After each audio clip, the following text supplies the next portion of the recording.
Hello, welcome to another edition of the VOD Weekly News Recap. I am ISATOU SOWE. Good evening. The National Youth Parliament, in partnership with the National Assembly of the Gambia, on Monday concluded the swearing-in of the 9th Youth Parliament at the National Assembly chambers in Banjul. With the funding from UNDP, Honorable Omar Cham, Speaker of the National Youth Parliament, said that the journey towards the moment was not an easy one. The reformation agenda, which gave birth to a new constitution and standing orders, management manual and financial manual.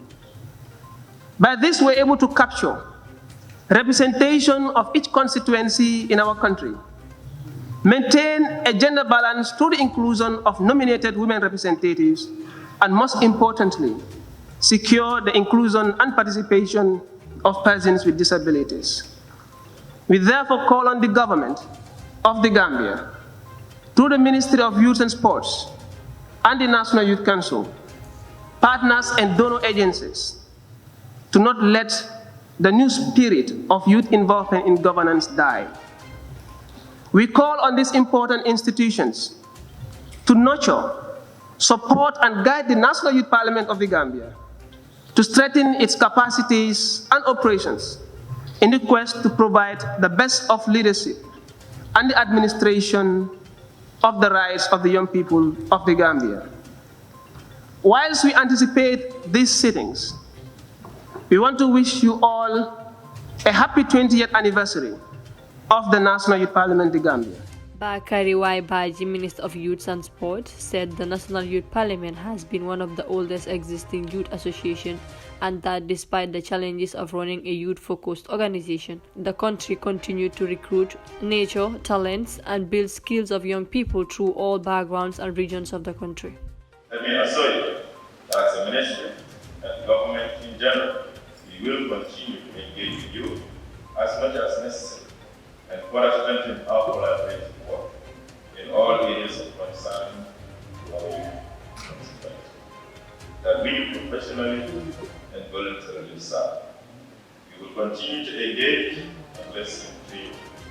This is an undeniable right that you have as youth of this country, and a duty that we as public servants have towards you and the people that you represent.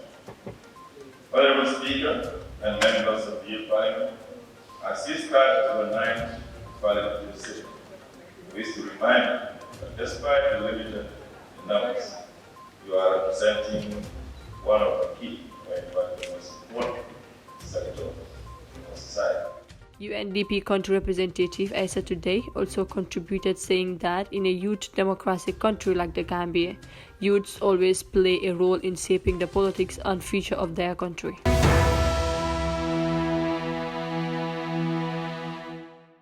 The Media Council of the Gambia, in partnership with the Gambia Press Union, engaged media editors on ethics of the profession, their duty to the public, and the role of the MCG in ensuring that the media upholds their duty and respect the ethics of the media profession by implementing a project on strengthening the Media Council of the Gambia and consolidating the self-regulation of the Gambian media.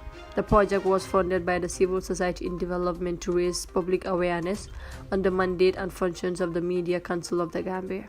The Secretary General of MCG, Mr. Emile Toure, said that the project seeks to provide proper understanding within the media and the public on the role of the Media Council of the Gambia as the independent regulator of the Gambian media, and that the project would also provide the public with the opportunity to learn how to use the MCG's complaints mechanism to hold media personnel entities accountable for their unethical actions to foster public trust in the work of the media.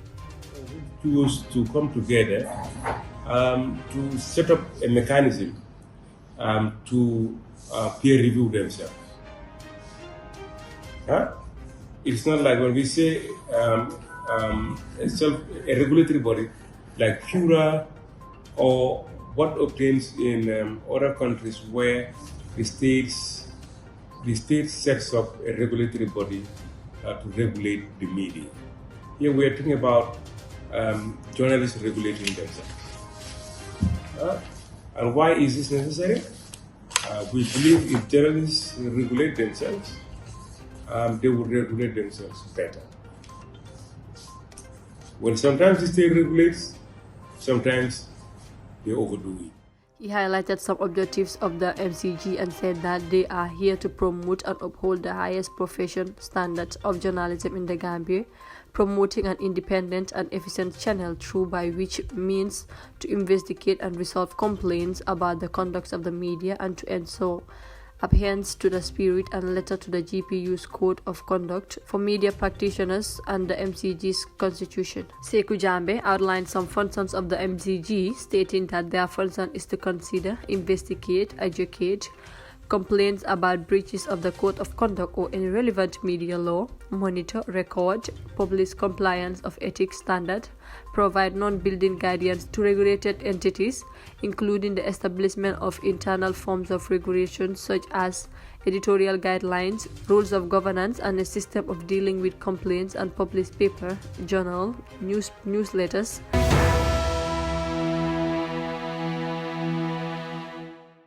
The Open Society Platform Gambia on Wednesday, 31st August, hosted a validation workshop on its review and analysis of 5 key national policies from Gender Perspective Report.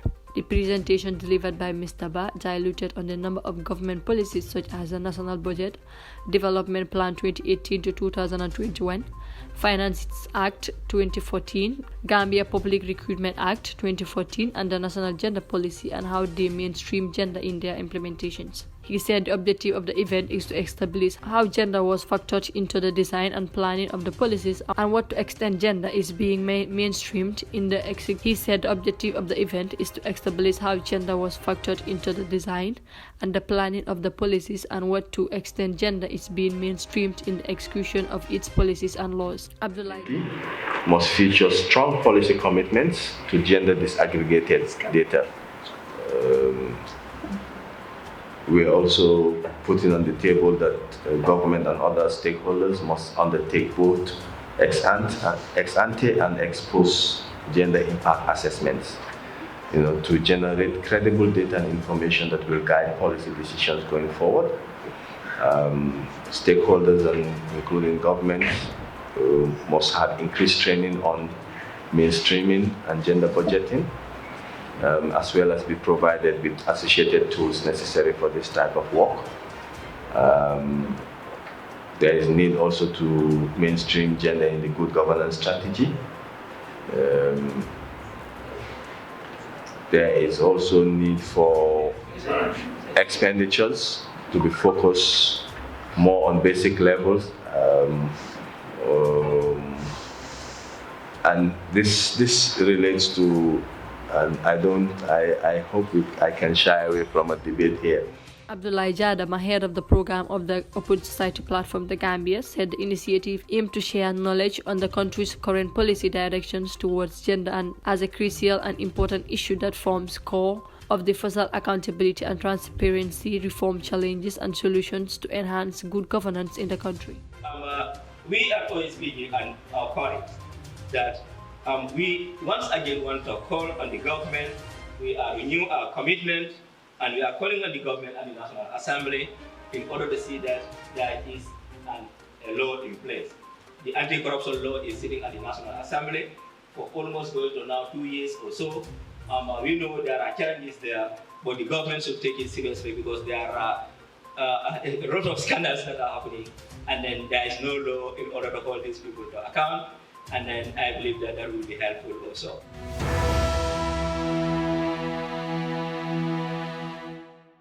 The Director National Population Commission Secretariat in partnership with UNDP on Thursdays, 1st September, organized a 2-day capacity training for over 80 members of the Population Task Force, including governors across all regions. Deputy Mayor of KMC Binta Jane commended the National Population Commission Secretariat for its initiative to train them, especially at this time when population and development is taking prominence in national development. In her opening statement, she stated that Population Task Force are very important structures in smooth implementation of population programs in the Gambia. Mr. Chairperson, population is the cross-cutting development matter which requires all hands on deck for smooth and effective programs implementation, coordination, and activity delivery.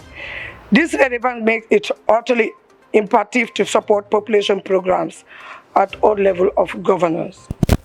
As a member of FACT, Population task forces are a very important structure in smooth implementation of population programs in the Gambia. More so, the government of the Gambia, UNDP-funded country programs, and that part of their rules include the support, advocate, coordinate, facilitate, and monitor population activities within their respective local government. UNDP, the Gambia representative Lamin Kamara, said that they are currently implementing 8 country programs, which has 2 outcomes, which is sexual and reproduction, and said that these programs cannot be implemented without involvement of the population task force in the various regions, as they are supporting their implementation. Activities planned for the regions are implemented very well. In addition to that, the role of the PTFs is also to ensure that the program is effectively monitored at the regional level. This meeting is happening at a very crucial time. As you all know, the government of the Gambia is formulating the recovery-focused national development plan.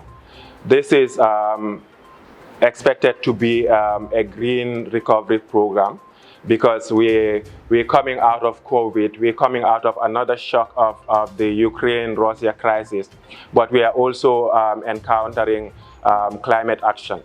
So it means all of us, and the actions and the recommendations that come out of this very important meeting will go a long way into feeding into that national development plan. In ensuring that activities planned for regions are implemented very well.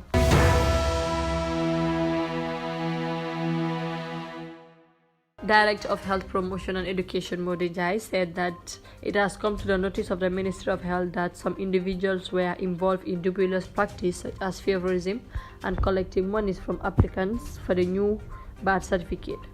Likewise, the minister made clarity on rumors going around claiming that a sum of 500 up to 1,000 will be charged for one to obtain a new birth certificate after the conclusion of the current mass registration campaign. The fears of the public that there will be no charges, and the ministry doesn't intend to do any charges during this campaign. That every process is free. For you to get the National Health Insurance membership card, it's free. For you to get the electronic birth certificate, is also free. So we are not charging anything for now. It's a campaign is going on. We just want to tell people that they just need to go with the documents that is required. And Mr. Fati is going to highlight on those documents. They said that this has therefore caused unrest among the population as they rush to get registered in various registration centers. The minister said these claims are founded to be untrue and misleading.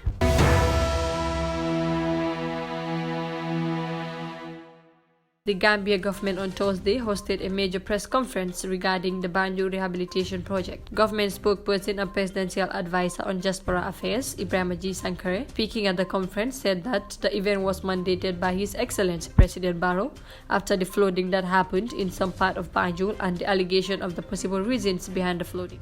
Many years ago, Banjul actually was teetering on the brink of a catastrophe because the tides were actually threatening the entire life and fabric of Banjulians. Mosquitoes were so, rife in Banjul. The streets were reduced to gutters, latrines, decrepit and dilapidated. The entire city was. President Adam Barrow, in his maiden visits walking across the streets of Banjul, was actually heartbroken because this is where he spent his boyhood days going to Brabant School and Muslim High School. So he conceived an idea that these people, actually this city, our own capital city, needed a facelift. So this is the history of the genesis of the project. Karamo Jede, the consultant of the Banjul Rehabilitation Project, also explained on how the project came about. This is Anglesey Street at the Johnson with Hagan.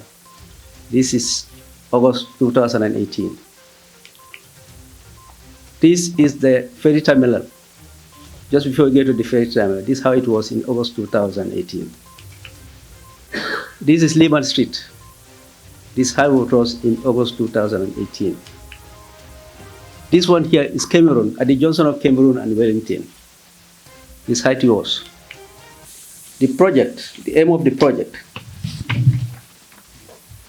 The objective of the project is to rehabilitate the entire network of drainage system and the sewage system. President Barrow on the 22nd of December 2019 launched the Banjul Rehabilitation Project, spending $35.6 and the project includes rehabilitation and construction of road network and sewage system for the island city of Banjul.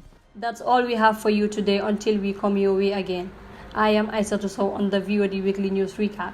Have a good evening.